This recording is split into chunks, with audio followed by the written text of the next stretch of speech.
Hello, is my mic audible?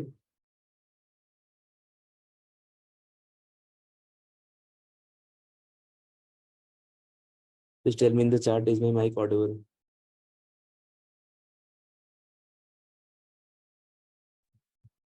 So this session is for computer vision, right? Yes, yes.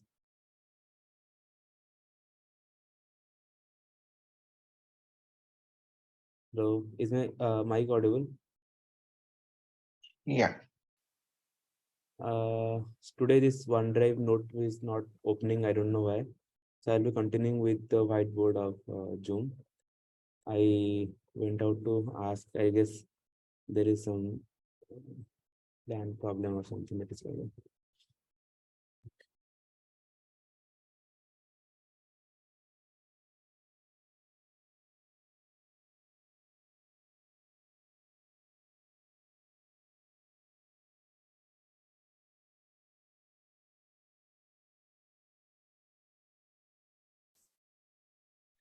It's fine. So what topic we are going to discuss today? So we'll be discussing assignment questions. So till week 7, assignment questions has been assignment solution has been released. So last week we completed everything, including the codes discussion, and we ran the code in the class, like in the live session. And today we'll be solving the assignment questions. And since like few people are there, I'll be solving them and clarifying some of the doubts if there is any. So is my board visible now? Yes.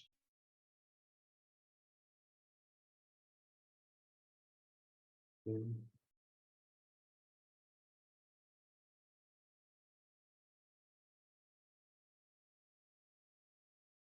It was difficult for me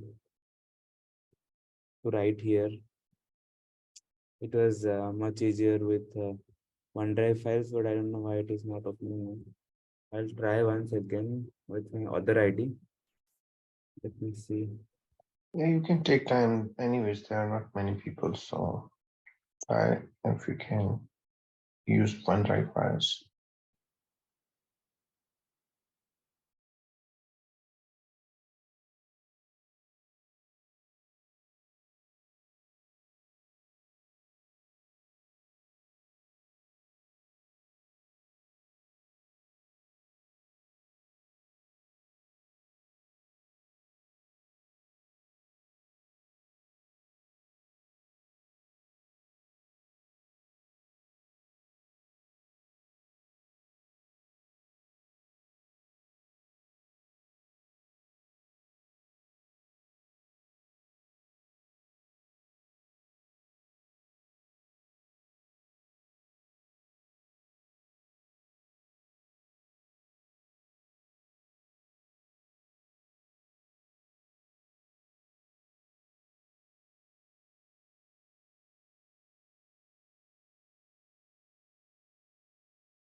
itself. Is my recording is on? The recording is on. So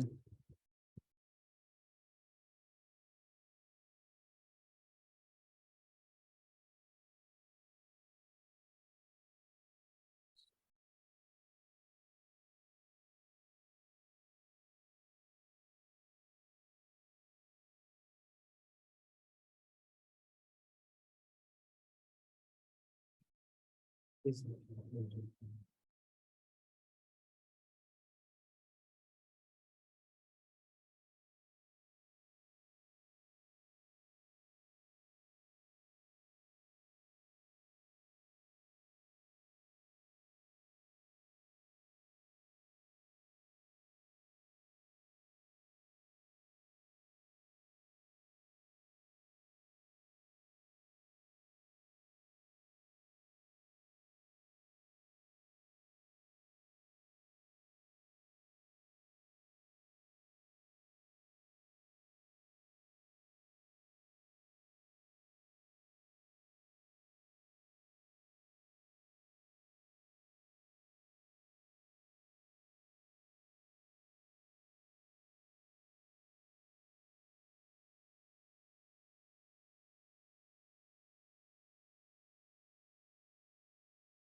so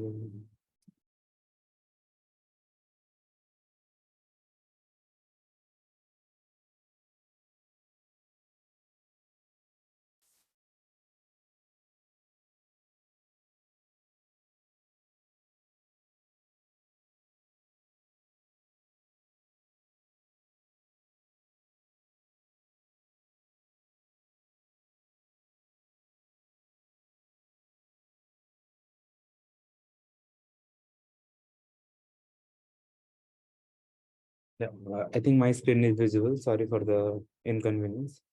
So we'll be starting to discuss assignment of week number 4.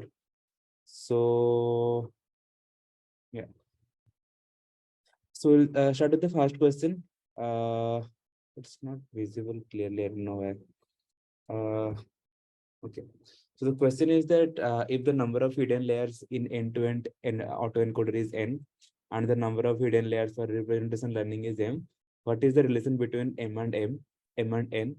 So I'll start by like drawing the autoencoder first.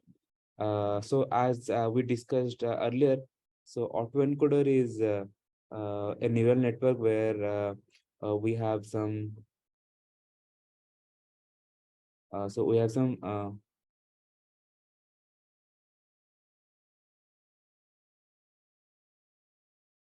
we have some like input which we pass to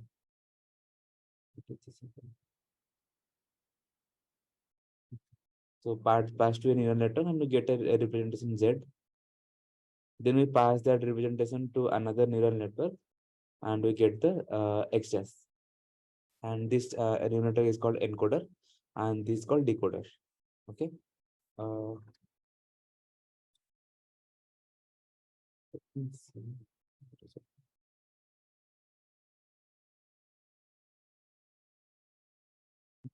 So when we do this uh, end-to-end autoencoder training for representation learning, what you do is that we train this autoencoder, and we then what you do is that we sort of delete this decoder part and use this encoder part, and in front of this encoder we attach another layer, and we use this layer for our output, and from this output we calculate the loss between output and our true level, and accordingly we uh, get our loss and we get our classifier. So there are typically two types of training that we do. One is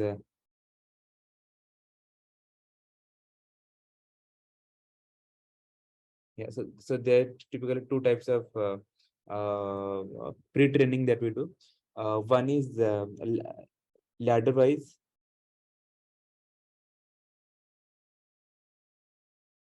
and the second one is end to end. In ladder wise, what you do is that suppose there is an input say 7, and we pass that to a neural network. We get a representation Z.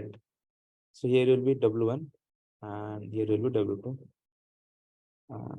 We suppose this is X and we get extras. So we train that. After training this, we delete this part.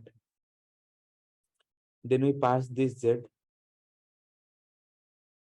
Suppose this is Z to another hidden representation, say K. Then we try to reconstruct the Z hat, and here will be W3 and W4. We also start to train this, and after some time after this training has been done, we delete this and so on. But here the question is about end-to-end autoencoder. So in end-to-end autoencoder, what you do is that we initially start with a neural network. Like this is X, W1, hidden layer 1. This is hidden layer 2. This is hidden layer 3. This is W2, W3. And this is hidden layer 4, W3 prime. This is hidden layer 5,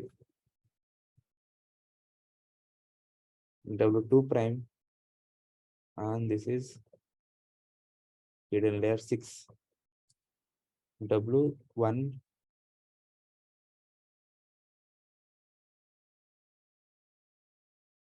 W1 prime.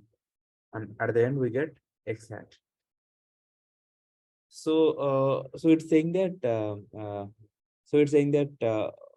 what will happen if you so we'll train this neural network, and after all these things are entirely trained, we will delete the half of it, this part, and use this for representation learning. Use this part for our classifier. So the question is, if the number of hidden layer in an end-to-end autoencoder is n, and number of hidden layer for representation learning is m, what is the relation between m and m?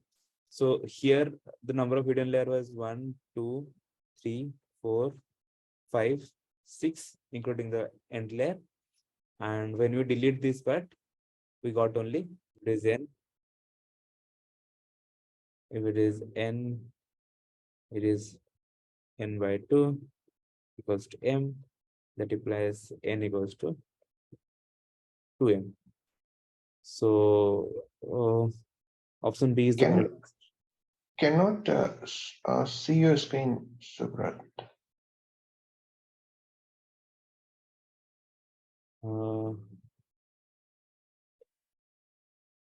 Can you share your screen? I think.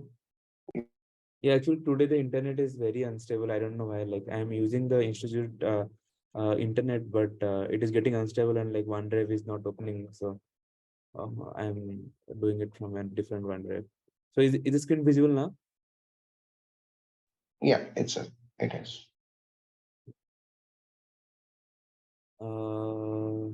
Yes. Yes. So first question is done. Like we got there. Like the answer is n equals to 2m. Moving on to the second question. Which of the following statement is true for an autoencoder? First option is ladder-wise pre-training method and end-to-end pre-training method require the same amount of memory. And second option is ladder-wise pre-training method requires more amount of memory than end-to-end pre-training method. C is ladder-wise pre-training method requires less amount of memory than end-to-end method. Option D is none of the above.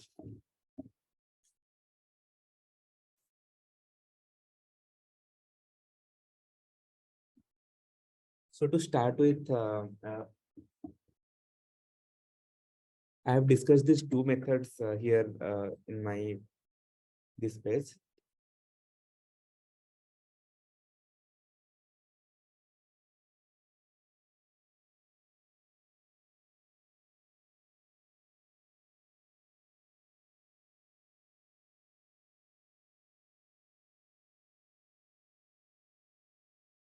So I discussed these two methods here in this page, ladder-wise pretending and end-to-end. So in the ladder-wise, what we saw is that yeah. So before like starting, I need to like reiterate what I told earlier in the earlier sessions about training. So training typically goes in like 4 steps. First is like forward pass. Second is calculating the loss. Third is backward pass. And the fourth one and the final one is updating the weights. We also coded this earlier. So updating the weights will be W new equals to W old minus lambda into gradient of loss with respect to W. So what we do is that we just update the W with by using the gradient of loss. So here, if you see in the ladder-wise method, what we're doing is that we are sort of training the autoencoder with just 2 set of weights, and then we're canceling like we're just removing this part. Then we're again attaching some new part, and then again training. So if you see like this forward pass loss, backward pass is somewhat uh, compute like it requires a sort of less computing power. But if you see updating the weights, say in terms of storage also, uh, updating the weights, like you need to load the entire weight into the memory, and there you have to like sort of subtract, like load every weight to the memory, then subtract the this part out of it, and then you get W new. So the amount of weight we are loading to the memory is very less here in the ladderized method, because we're sort of like 2 set of weights. But if you see the end-to-end method, uh, we have to like train the entire network first, then chop off the half of the network to get the representation learning part. So for updating, while training this autoencoder, we have to update the weights, entire weight, like W1, W3, W3 hat, W2 dash, 1 dash. So the number of weights we are loading to the memory is higher in this end-to-end method. So that's why the memory consumption in end-to-end method is very high as compared to the ladderized method. So the correct option will be C. The ladderized returning method requires less.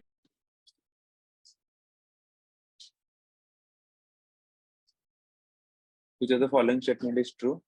Sparse autoencoder may have only one layer, and a stacked sparse autoencoder is a combination of several layers of sparse autoencoders. Uh, so uh, uh, so uh, So in the lecture around 21 or 22 in the course, you must have seen about sparse and stacked autoencoders. Sparse autoencoder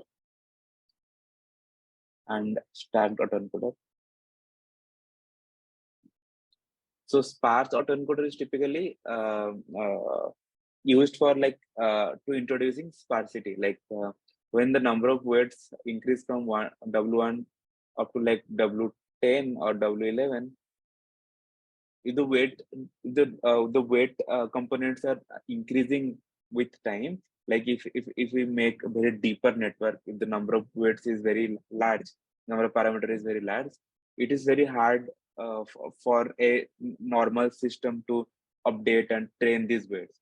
So also like for storing purpose, if these weights are sparse, it is very much easier for us to store and work with those kind of network rather than heavy network.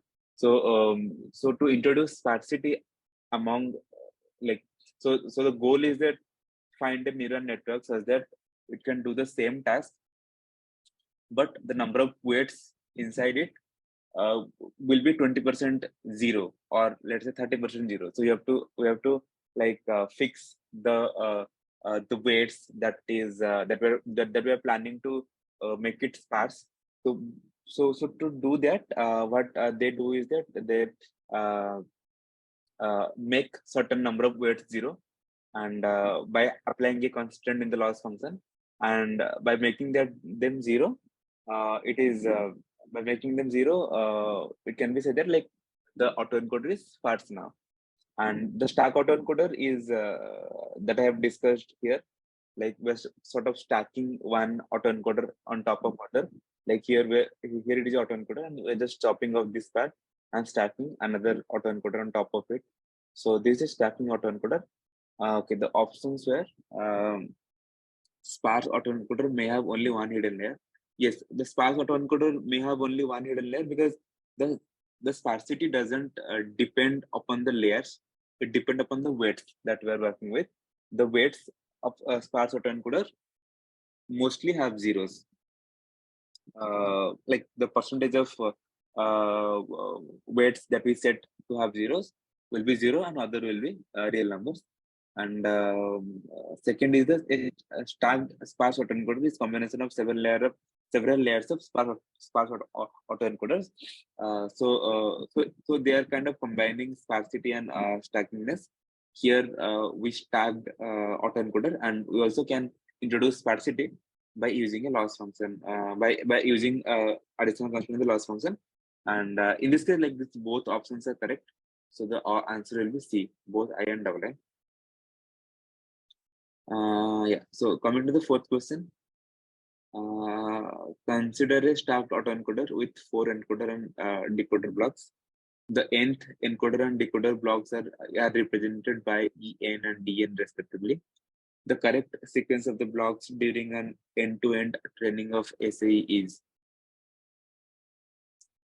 Okay, so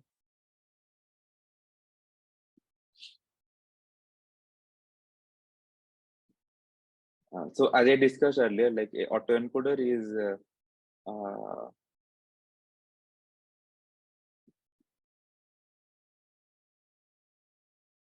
looks sort of like this.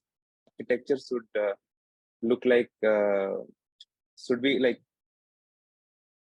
the architecture should be a complete copy of the encoder.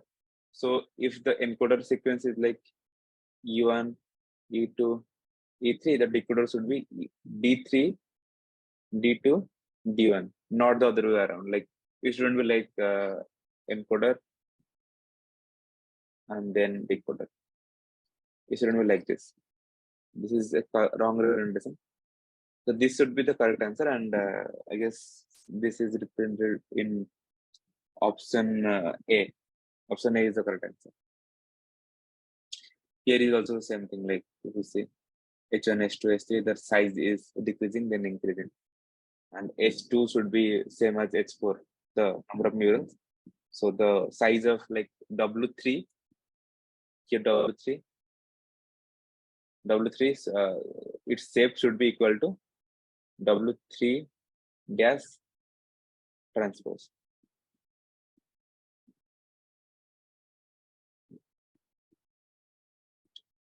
Question number 5. What happens in a sparse autoencoder?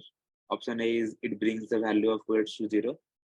Option B is it increases the redundancy among the weights. Option C is it gives equal importance to all the weights. Option D is it doubles the value of the weights.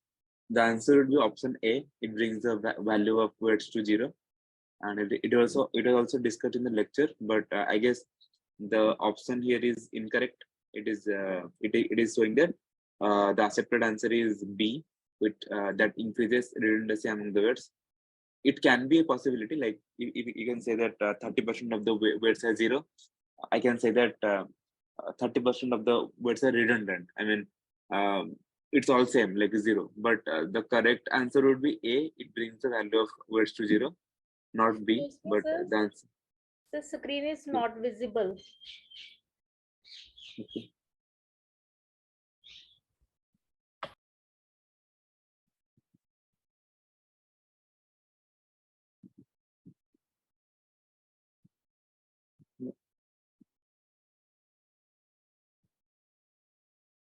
It's visible, right?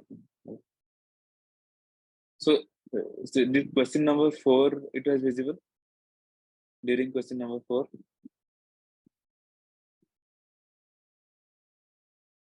This encoder decoder part that I was discussing, putting a mirror in between encoder and decoder. That time the screen was visible, right? No, that time it was not. Sorry, like I don't know, like what is happening to the internet today. Yes. Okay. So I was discussing this question. I was discussing this question where uh, uh, the question is the question was given a encoder decoder sequence, which is the correct sequence, and I discussed it that like encoder decoder should be a mirror encoder should be a mirror image of decoder, and if you put a mirror, like the architecture should be identical to each other. So the correct sequence should be E1, E2, E3, then D3, D2, D1, not the other way around, like E1, E2, E3, and D1, D2, D3. So this was about the encoder decoder architecture. And question number 5 that I discussed now, like it's a wrong question, like the answer should be A, but the option is given B. The answer is given B. The correct answer should be like sparse autoencoder brings the value of words to 0. Okay. So question number 6. If X is the input patch and N is the stochastic noise, then what is the input to the denoising encoder, autoencoder? Okay. So in a denoising autoencoder, like that I discussed earlier, what happens is that suppose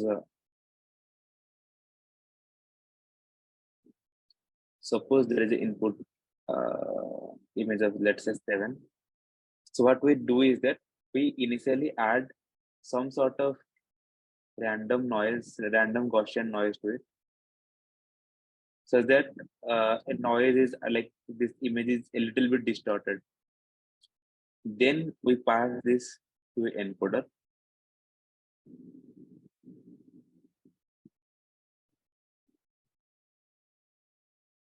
This encoder gives us Z, and this Z is again passed to the decoder, and we get, and if this denoising autoencoder is properly trained, we'll get a clear 7.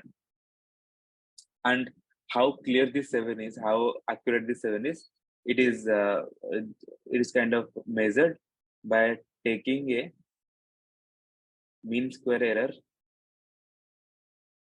between X and X dash. So the question is like, if X is the input and N is the stochastic noise, what is the input to the denoising autoencoder? So this is the denoising autoencoder. So we sort of take the noise and sort of like put on in top of that. In result, we get this noise 7. So it's just a simple addition to the input image. So it will be like X plus N. Answer is option D.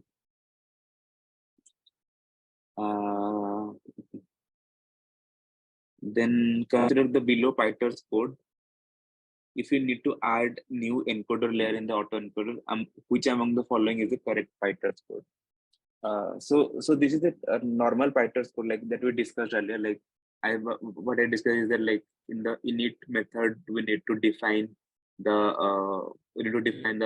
architecture, and the forward method we should define how the forward path should go on.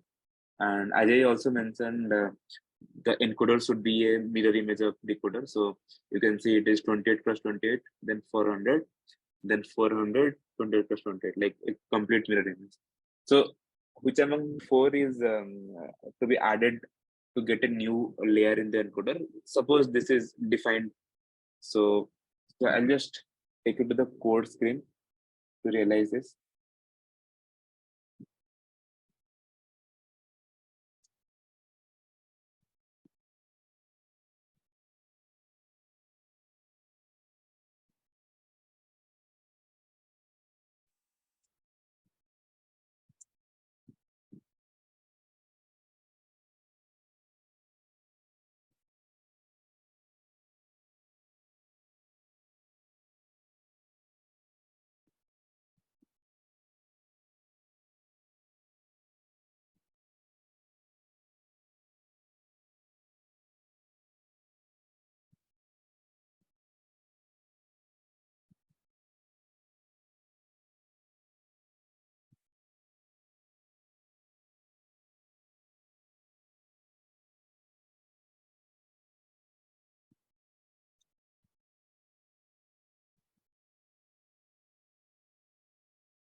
So we'll copy this code. Suppose it's the image. So we'll type out this code and see.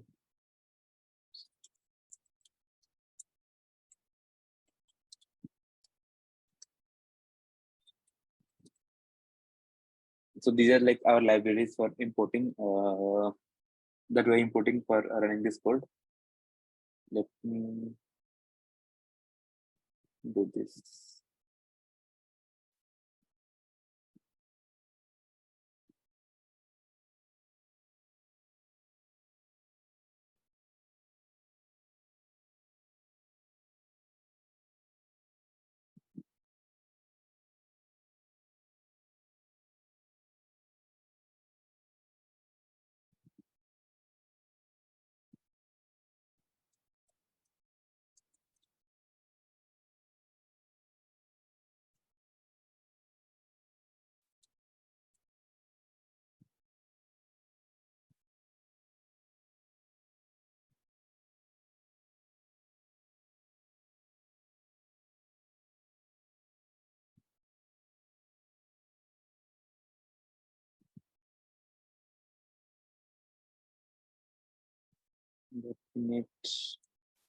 So we'll be defining set that encoder is to dot sequencer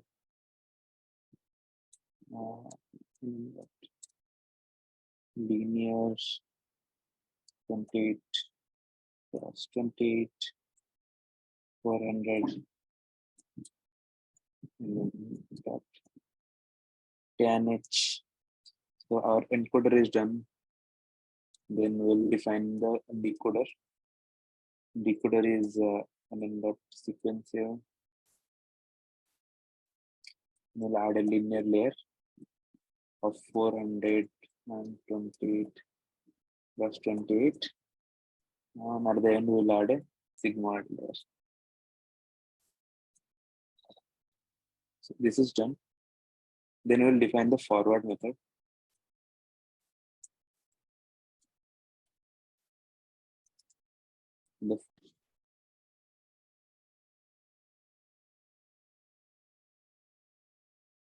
Then we'll define the forward method.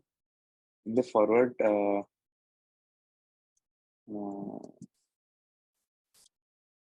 encoder will pass the input X and we'll get the Z, the representation. And we'll pass that Z to the decoder and get the X hat or the reconstructed output, and we'll get the we'll return that X hat. So this is a network. I hope my screen is visible. Yeah, so as I discussed here, the input should be passed to encoder and we'll get Z. That Z should be passed to decoder and we'll get the X hat. I mentioned the notation here, X, Z, X hat.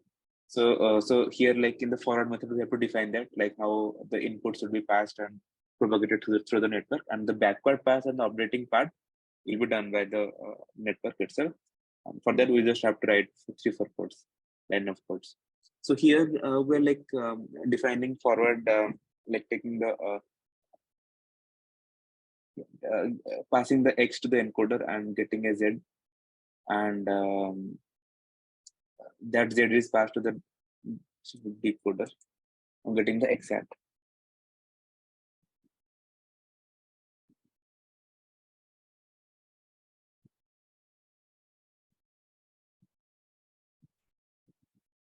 Sorry.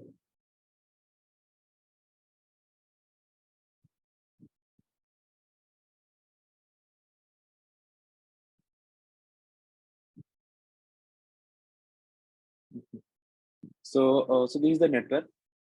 So then I will initiate this one, like net equals to encoder, net equals to autoencoder, net equals to autoencoder. Then I'll print my net. You can see that it is a encoder then decoder, and like 784 to 400 and 400 to 784. So I draw this here. It will be like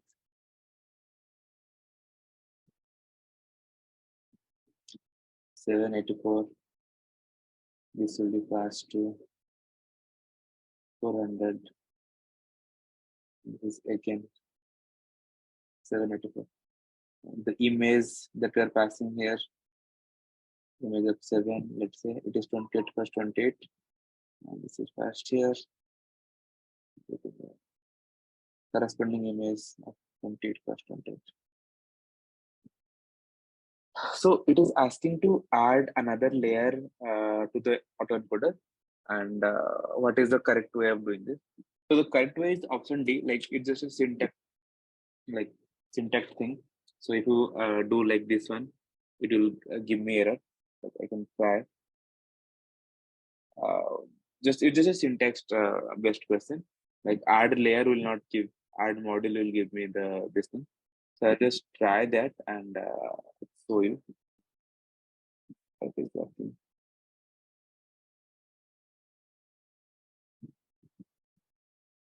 So net dot encoder dot add layer, new layer. Then the option is nn dot sequential, nn dot linear 400 256, and nn dot damage. So this will give me error because sequential attribute has nothing, something as add layer. If I just change to add module, this will be done.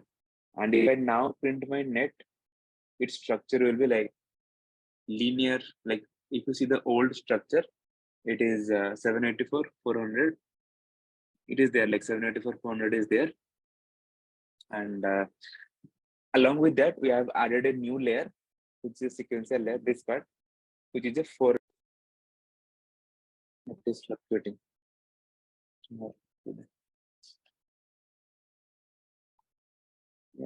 So and you can see that the new layer is there, and it is 400 plus 256.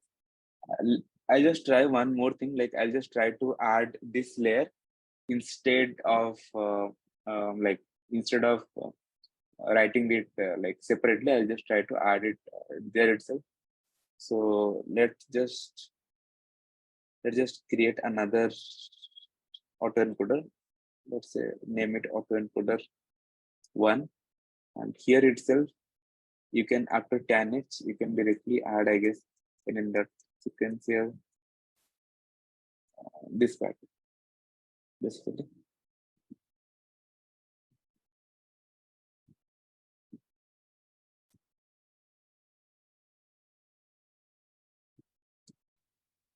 Okay. So this done, and let's just like find how this is looking.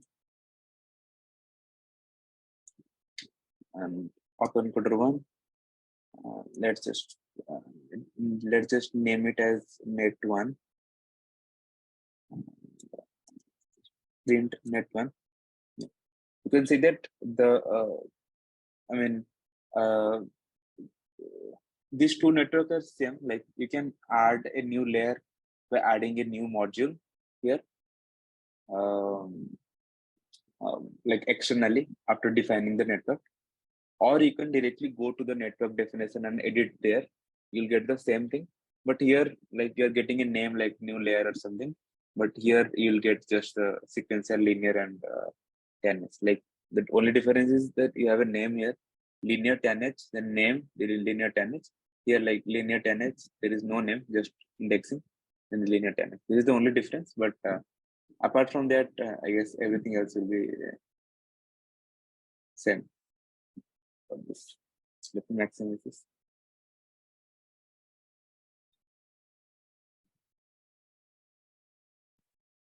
Coming to the next question. Give me just 2 minutes.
Hello. I guess I'm audible. Coming to the next question. The L2 norm between the actual input B and the predicted output B is defined as. So it's a straightforward question. Like this will be the answer. See, the L2 norm is basically calculated as like this. L2 norm between two will be like x1 minus x2 to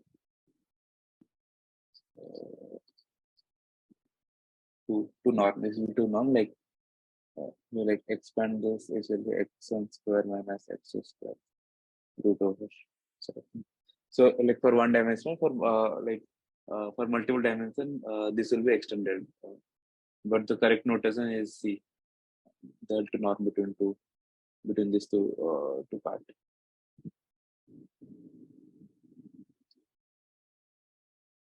Okay. So coming to the question number 9. Consider the denoising autoencoder where the weights of the encoder and decoder blocks are denoted by E and D respectively. The regularizer loss trace of E and E transpose plus D and D transpose will ensure that. Okay, so denoising in the denoising autoencoder, we ensure that the sparsity should be maintained. Sorry, in the denoising autoencoder, we ensure that. So this is the denoising autoencoder. This is a denoising autoencoder. What we ensure is that the output that we are reconstructing here should look similar to 7, not the noisy one, so that after the training we can get a given a noisy input, we can get the output which looks very natural and which looks very similar to the original input, not the noisy one. This is one requirement. And second requirement is that what we are doing here is that, suppose if in case of vanilla autoencoder, 7 is passed and we get this corresponding Z and we reconstruct the 7 out of this Z. So in that way, the network learn in such a way that they think that like this is the inverse of this one. So what the network try to learn is that try to learn a way which should be inverse of this way, these ways. But what actually that we need is that what actually we need is that we need this shouldn't be dependent. So for that, if we the denoising loss denoising autoencoder DA equals to loss of autoencoder, which is the MSE loss between X and X plus regularizer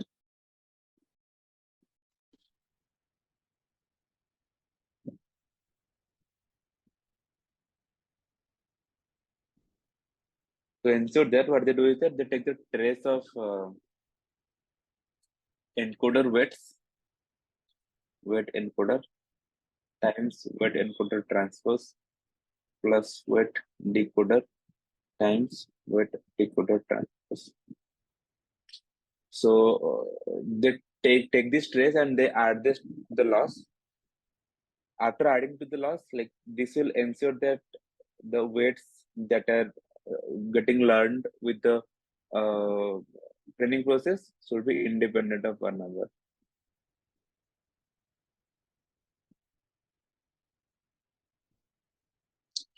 So uh, uh, this is the option D, like E is not.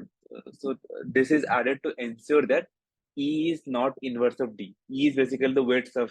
So here I have like here I have denoted WE, but here the notation is E. The weights of encoder should not be inverse of weight of decoder to ensure that we are adding this. Coming to the last question, what is the KL divergence between two equal distribution? KLD. Okay, so to measure similarity between two numbers, what we do is that we take the difference. Like there is a number n1, there is number n2. We take the difference, and if it is closer to 0, then we can say two numbers are similar.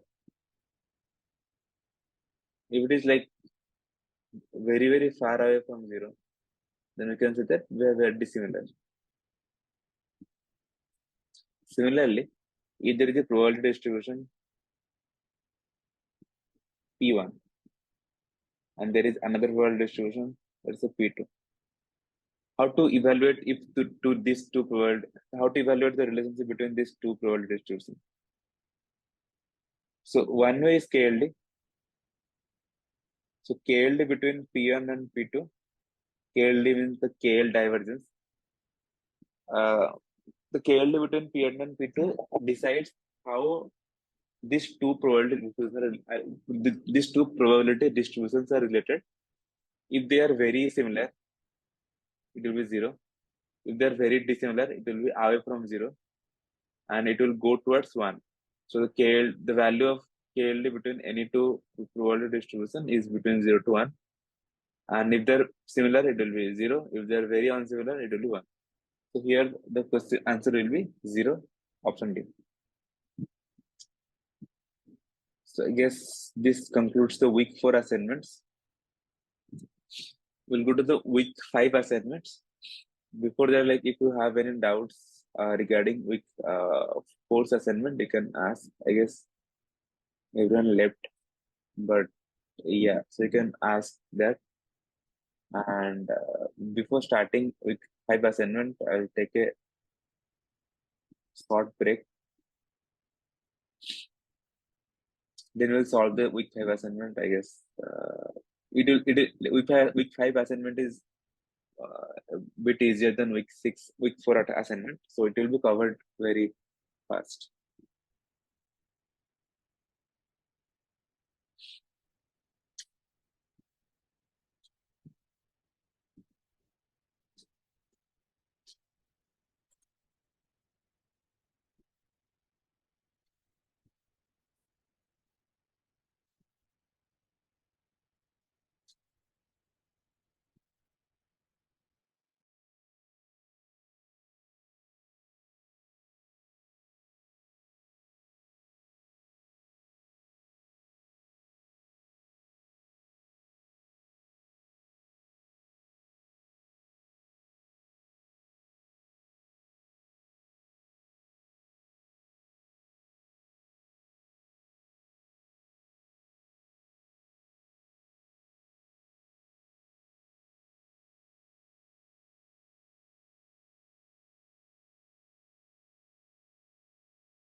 Hello. Yeah. Got a chat. Could you connect on email and enrolling in a college student? And we'll look for intensive. Okay. Yeah, we can like you can connect with me on LinkedIn, I guess. Hello, if you're still there, like I'll just share my LinkedIn. Yeah, I tried to find you. I couldn't find you on LinkedIn.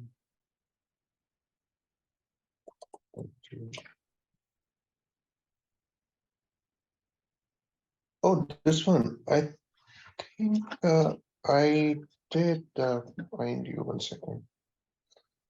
Oh, it's a differently written name. Okay, wait. Yeah. Thank you. Okay. Actually, the timing was 6 to 8, and some people said we like it is overlapping with something else, so just move it to four Yeah, to yeah, six. yeah. So I think it's overlapping with machine learning course. yes, so I moved it So to a four lot to of six. people are, yeah, it's actually nicer because a lot of useful, like the common subjects, they are like overlapping. So this is good that you moved 4 to 6.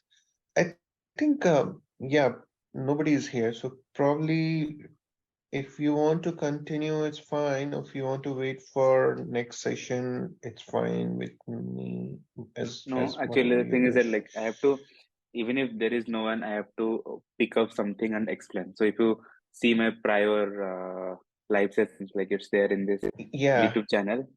So week 5 was not that great because I was not like mentally prepared Oh, for it. so So these are recording links. Have you uploaded those recording links yes, as yes, well?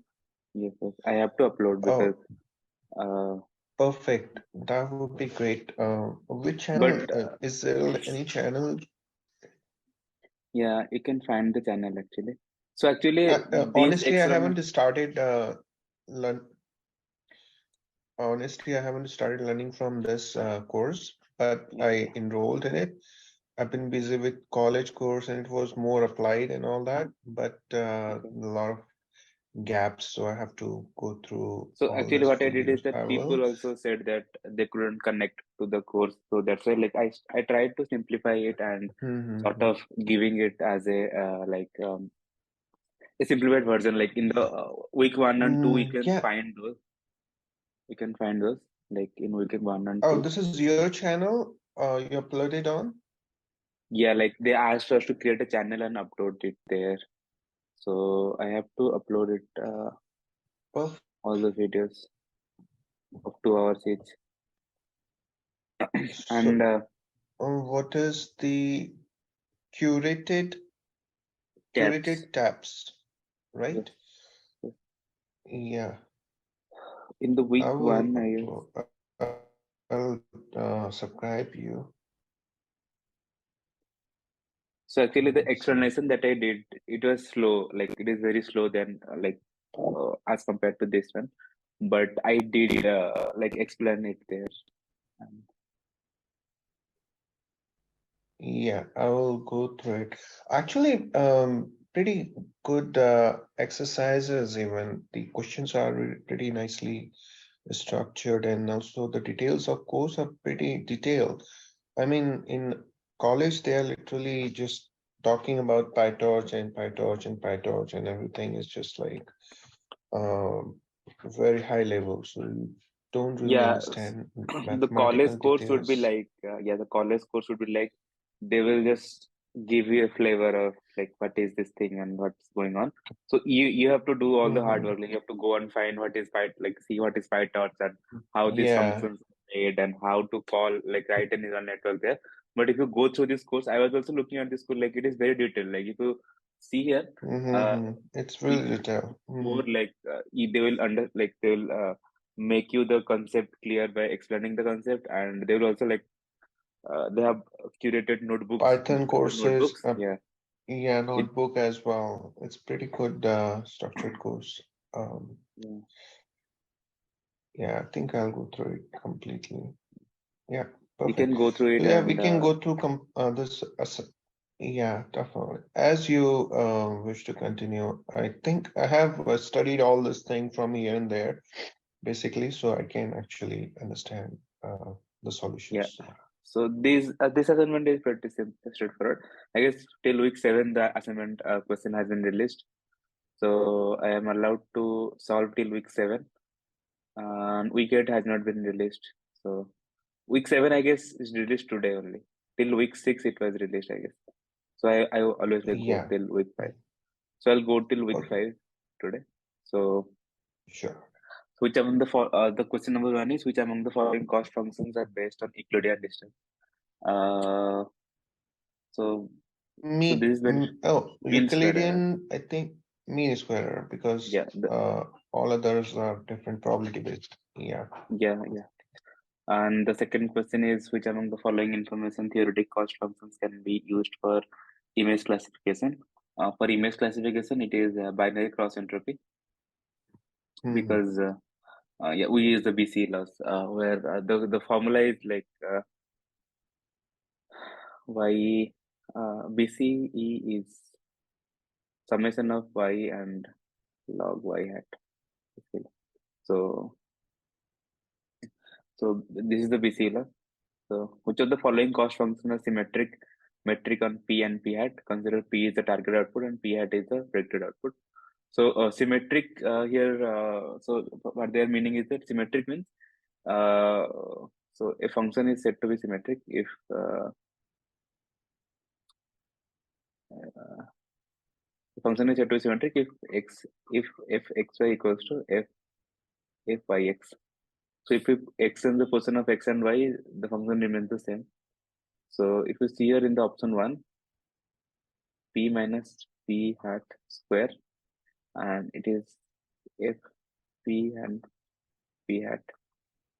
So if I write f p hat and p, it will be p hat minus p Same. square. So these both are same because it is getting squared. So A is true. Then B is similarly log 1 plus e to the power minus p and p hat. So if you exchange these two person, it will also be same. So B is also symmetric. If you go to the option C, it's p log p by p hat. And if you exchange p and p hat, it will be p hat log p hat by p. And these both are not same. So, and this is not symmetric. So, question number 3 answer will be A and B. The A and B are symmetric. Which of the following are true in neural network?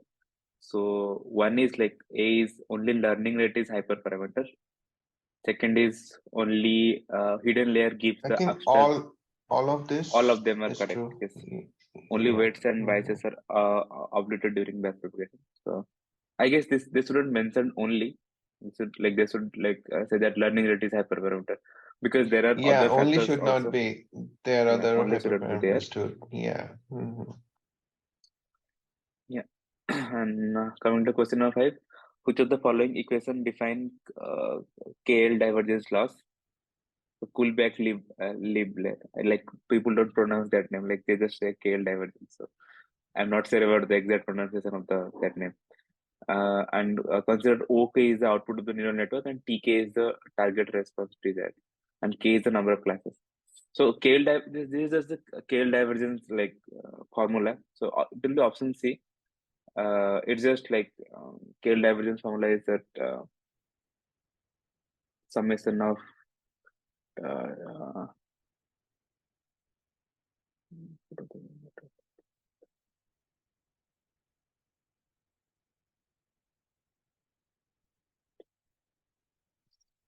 y log y by y hat. So the basic notation you will find in every book and every reference book is that y is the true level and y hat is the predicted. So like in that notation, it is y log y and y hat. What is a geometric or a probabilistic interpretation of KL divergence? Can you explain a little bit? Okay. So basically, like if you take a distribution, uniform distribution like this. So this is a uniform distribution here, y equals to say 2. And there is another distribution, let's say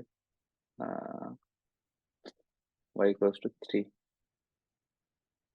So if you find the KL divergence between these two like distribution, it will be similar because KL divergence gives similarity between two distributions. But how exactly this represents the geometric thing, I have to look into that. But I'm not sure. Like, I mean, I knew that, but I forgot. But this, I guess, like, so I guess summation should not be the correct thing. So it should be integration of summation because why is a distribution? Like if it is a discrete probability, if it is a probability mass function, like it is a discrete probability distribution, we have values for it and we have values for it. Mhm. So there are two types of like there like one is probability mass Yeah, function, yeah. one is probability density function. So if it is a probability density function, this it will be y equals to 2, This integration. and so it just like it will be just integration of y log y by y hat. So here the y will be 2 and log here is also like 2 by 2. Yes, 2 by 3. 2 by 3. And you find this integral like from let's say 0 x equals to 0 to let's say 10, 0 to 10, go to 0 to 10 and 10 to this will be some value, let's say p 2p dx, and it will be 2p 10 2px 10, it will be 2p 10 minus 0, 20p. So this is like calculation based like thing. Like there are two type of interpretation. One is geometric and one is calculation based. Like if you also go about think about the matrix multiplication or matrix vector multiplication, you'll find two methods. Like one is that take the row, take the column and multiply element wise, then write the first value, then second row, second column. So this is like the algorithmic way, like how to multiply two matrices. But if you go to the geometric way of it, like it is like sort of linear transformation between two set of you're taking a matrix and you're sort of transforming it in this way, and you're getting a new matrix. So this is a geometric interpretation. So this what I did is a numerical, like mathematical sort of interpretation of the KL divergence. But yeah, in case of summation also, instead of doing this integral, you can just sum these values like 2, then again add this with other things. But the exact geometric interpretation, like why this scale, like why this formula gives the similarity between two probability distribution, like that I cannot explain right now, but I can, if you like come to the next session, I can go through the like math and why this formula, because this is the formula like Yeah. this, so these two guys That like will be came, nice. Yeah. yeah, that will be like tough, but like in general we don't like care about it because there are like two Yeah. 3-4 types of divergence. So those mathematical people gave like Mhm. very long ago, so I have to go through that like literature and see what exactly they thought while giving the KL divergence formula, like how this Yeah. geometrically affected. Understood. This part is clear, right? This math part, how to calculate KL Yeah. divergence. Understood. Understood. Yeah. So this concludes the KL divergence. And consider the log likelihood loss function. What is the range of yk? Okay.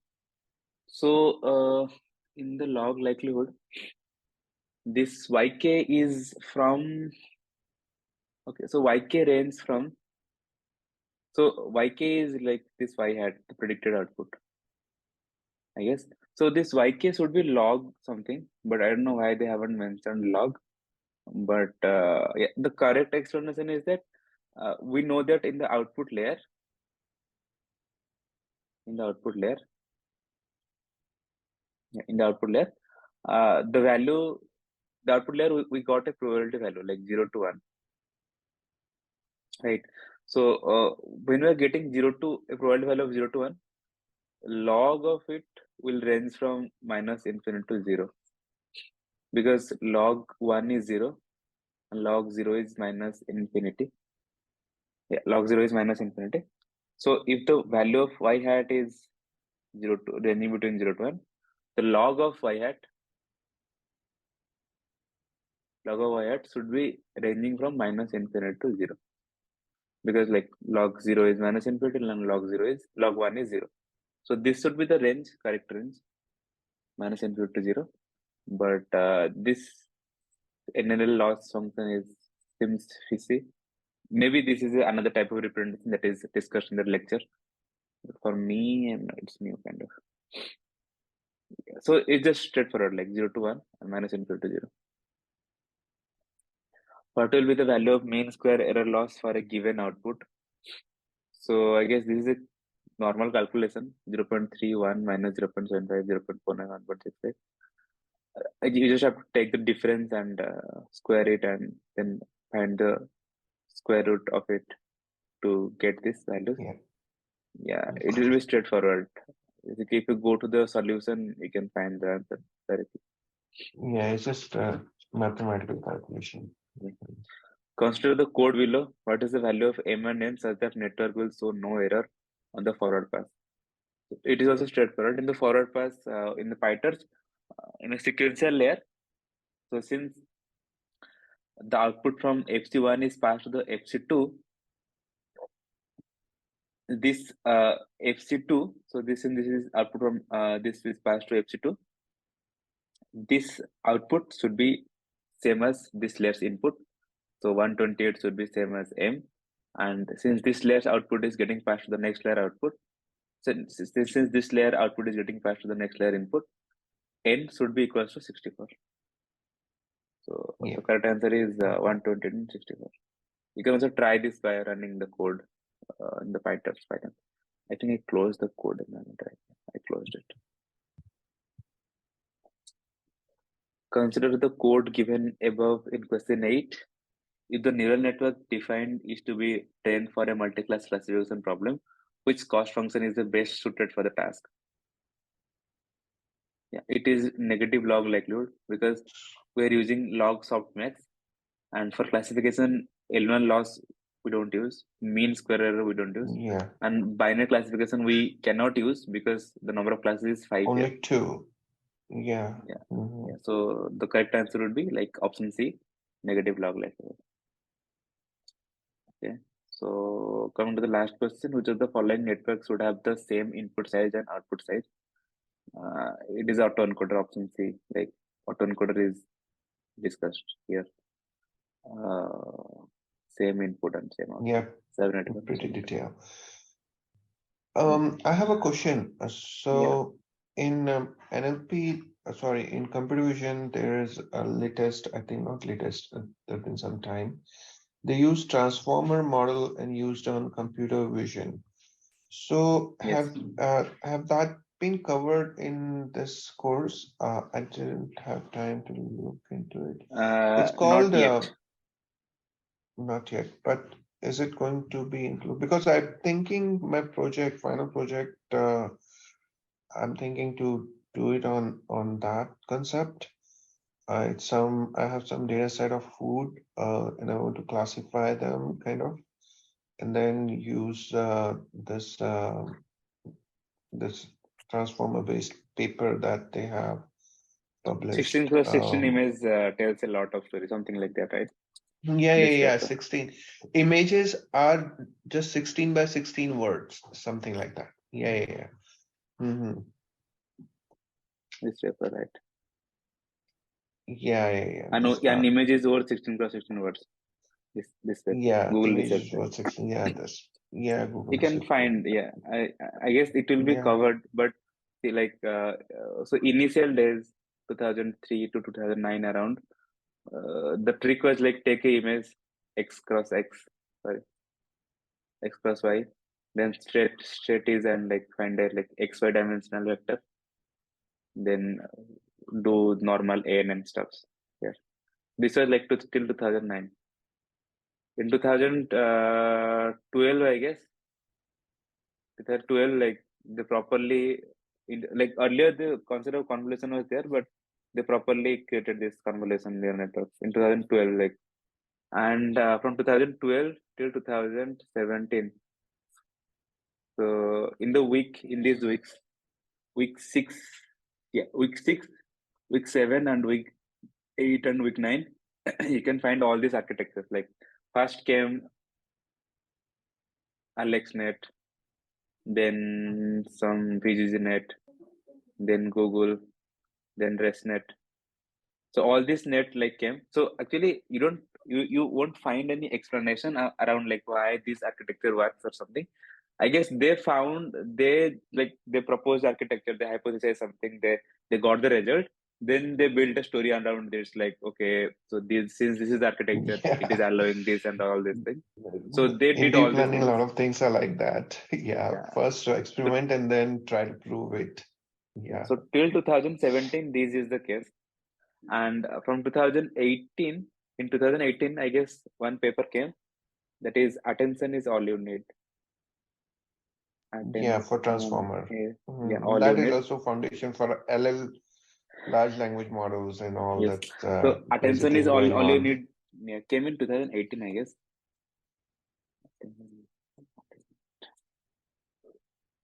2017 it is submitted, and I guess 2018 paper, NIPS paper, 17 NIPS paper.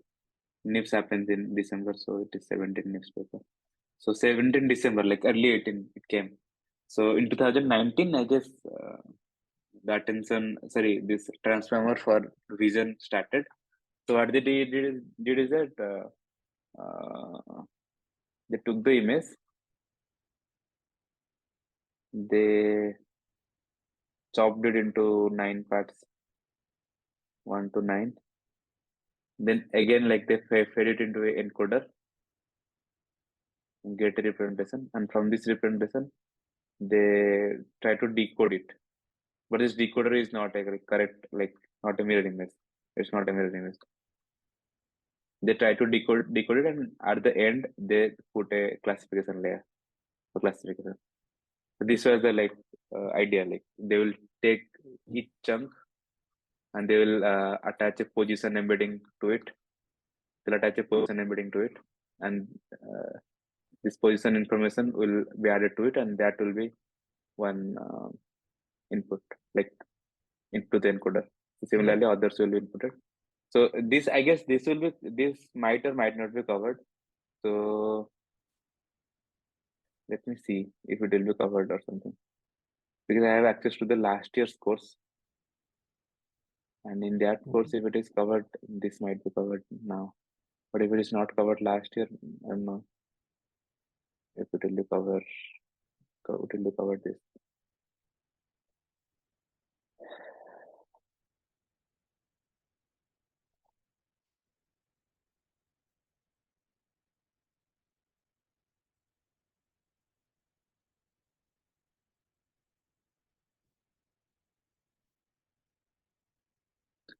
Week 9 is released, right?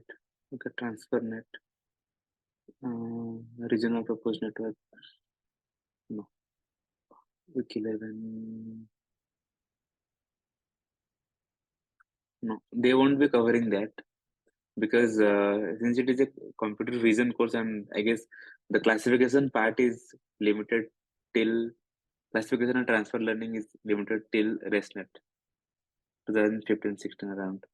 So then they are like doing this. I mean, semantic segmentation and object detection, all sort of things, generative modeling.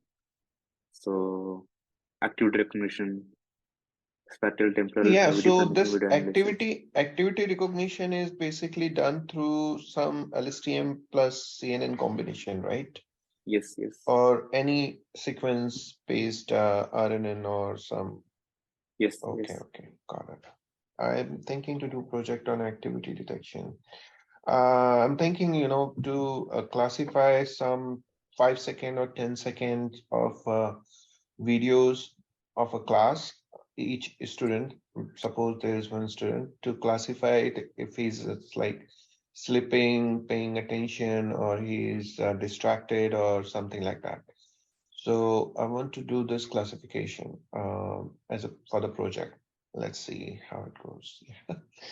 Looks like, oh yeah, so it is discussed. Perfect. So I think I'll just completely go from end to end for this course. Looks pretty interesting.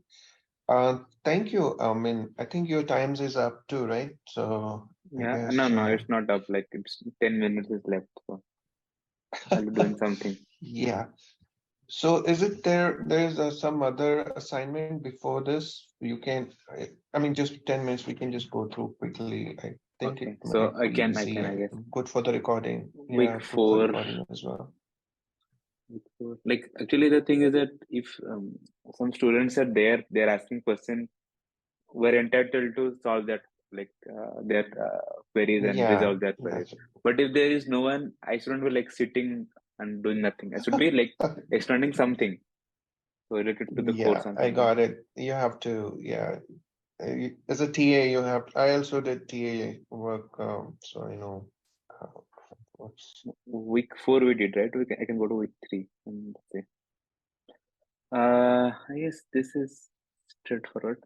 I'll just discuss for 10 minutes more. Which of the following is correct about stochastic gradient descent? Stochastic gradient descent is an optimization algorithm. Optimization problem. Yeah, this Yeah. is no-brainer. B. Yeah. Which among the following is a correct representation of the defining loss function using Byte's library? A and B both are correct because uh, MAC loss, MN dot MAC loss for mean square error loss, and NN dot BC loss is for Because binary cross entropy loss. binary cross entropy loss. Yeah. Yeah, these questions like look straightforward, but if you go to the course, they have a lot to offer. But in assignment, Yeah, I I don't know. know why. I'm going through the I watched few videos, pretty detailed actually, pretty nice. Yeah. What is the dimension of encoder weight matrix of an autoencoder having 30 hidden layer unit and input size of 10, assuming input and activation to be column vectors. So, so actually, like, we're having 30 hidden layers and input size of 10. So it is a over complete autoencoder. So there are two type of autoencoder. One is under complete and is second one is over complete. So if the input is X and the hidden layer is Z, the output is X. And if this dimension of Z is less than dimension of X, it is a under complete autoencoder. If the dimension of Z is greater than dimension of X, it's a over complete autoencoder. So here it is over complete autoencoder because the dimension of Z is 30 and input is 10. So X equals to 10 and Z equals to 30. 30. So the weight will be like 30 cross 10 because it will be like this.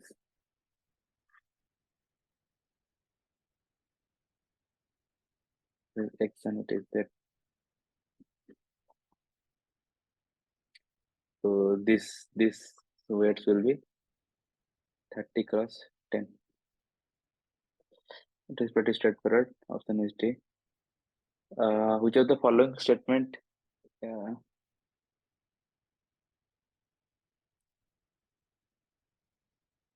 So 30 cross 10. So there might be confusion between 30 cross 10 and 10 cross 30.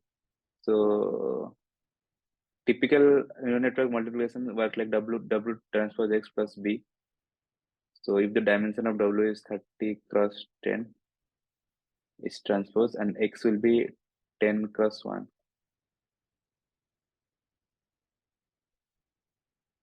So the X transpose W, I guess. X double transpose X.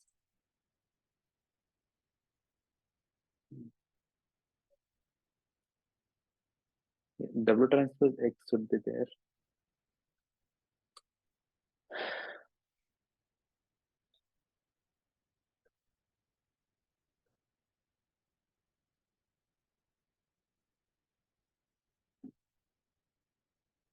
X double transpose will be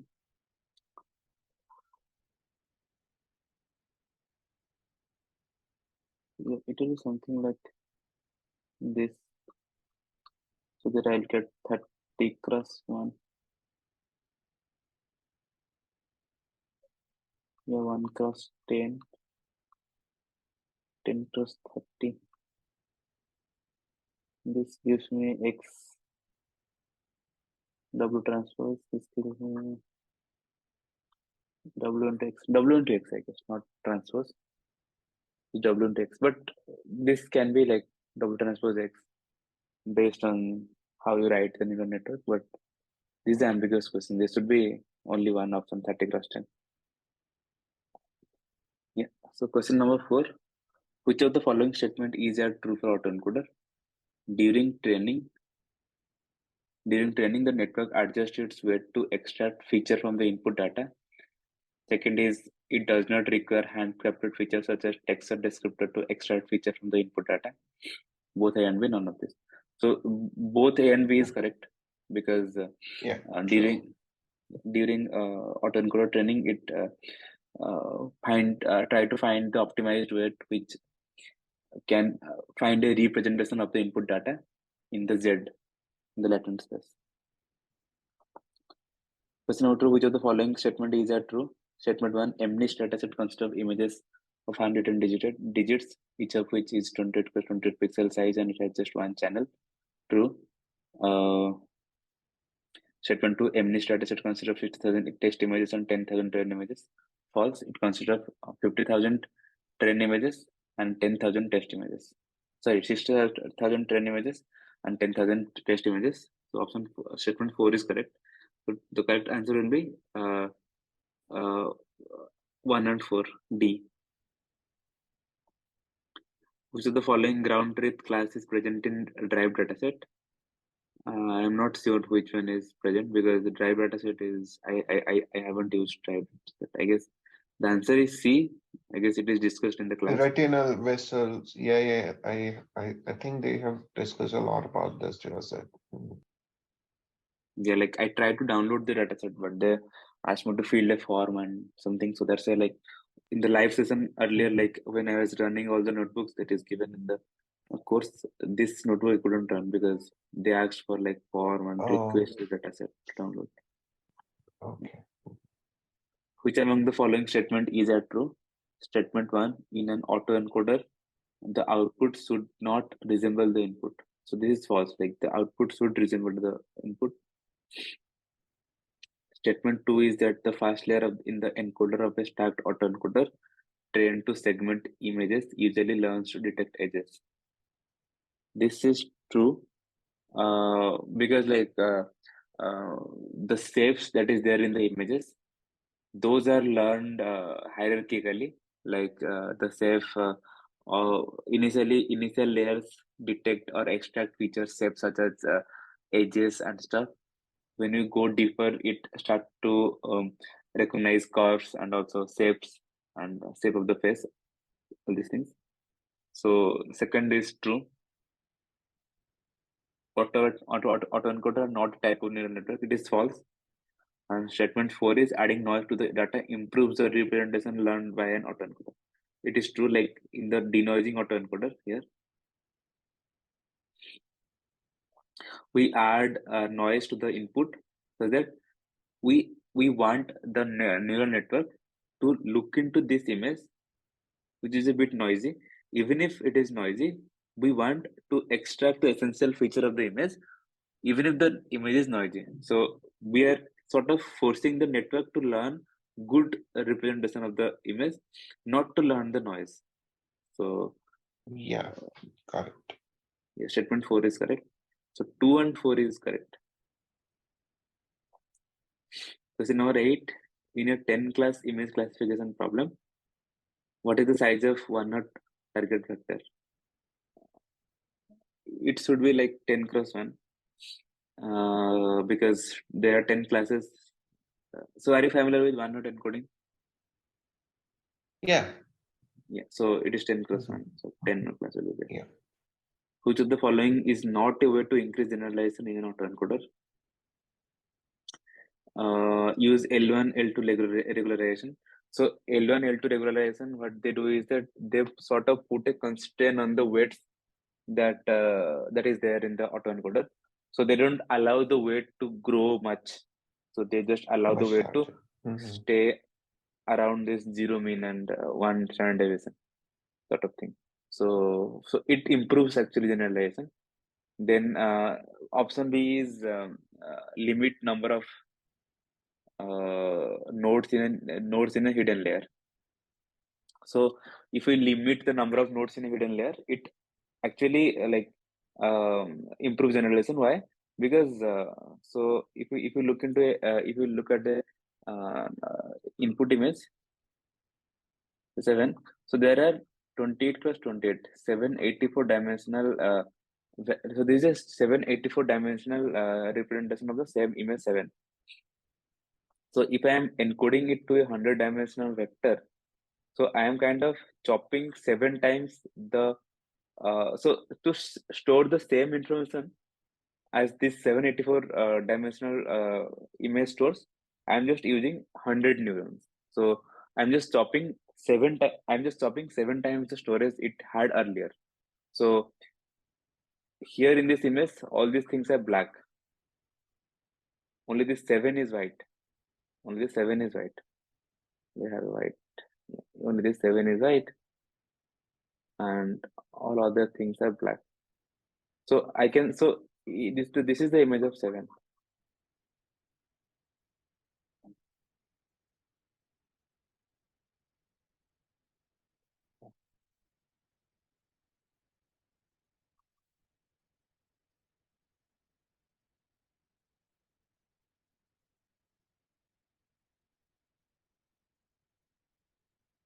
Okay, so I just typed that.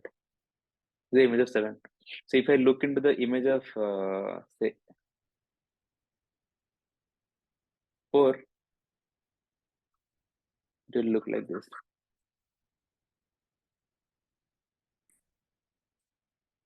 Everything else will be black. Only in the middle there will be 4. So what the author is saying is that, so what the idea is that since this is black and this is black, there is no point in saving the black for every image. So we'll save only the essential feature out of image and not worry about which are not essential. And so in other words, I can say I am concerned about those dimensions which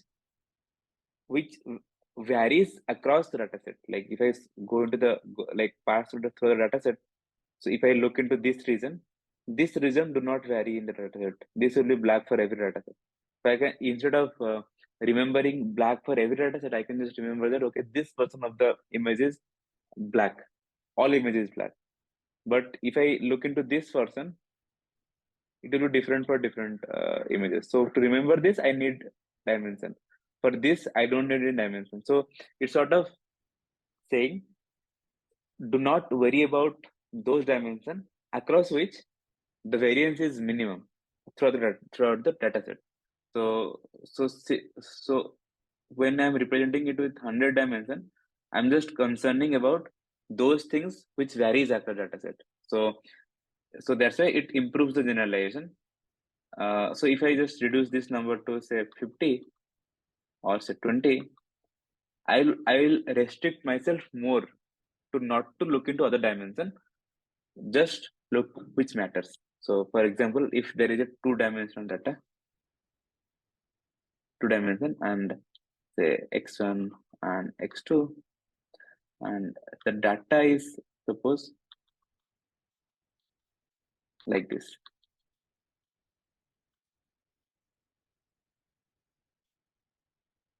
And there is another way, x2 and x1, but the data is varying like this.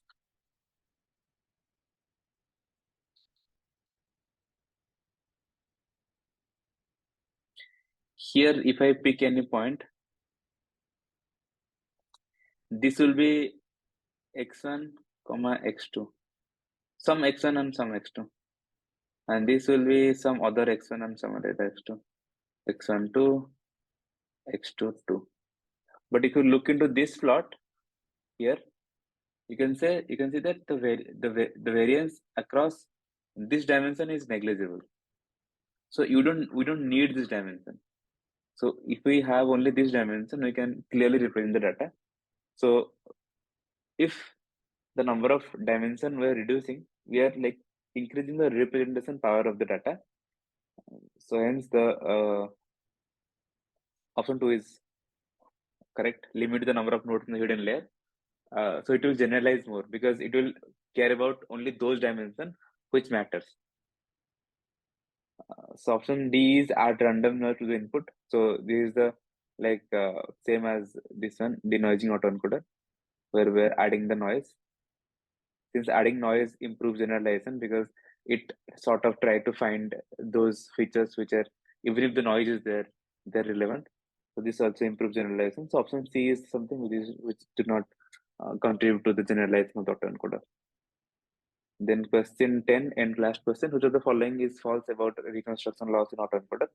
Reconstruction loss measures how close the output to the original input. This is correct. Reconstruction loss is low when autoencoder diverges during training. So this is not correct because if the autoencoder diverges during training, it will give us a wrong output. Option 3 is reconstruction loss can be used to train an autoencoder. So this is also correct. So yeah, so these questions are covered, I guess. So assignment 3, 4, and 5 is covered. Yeah. Perfect, actually. Thank you very much. I think it's time's up for you, right?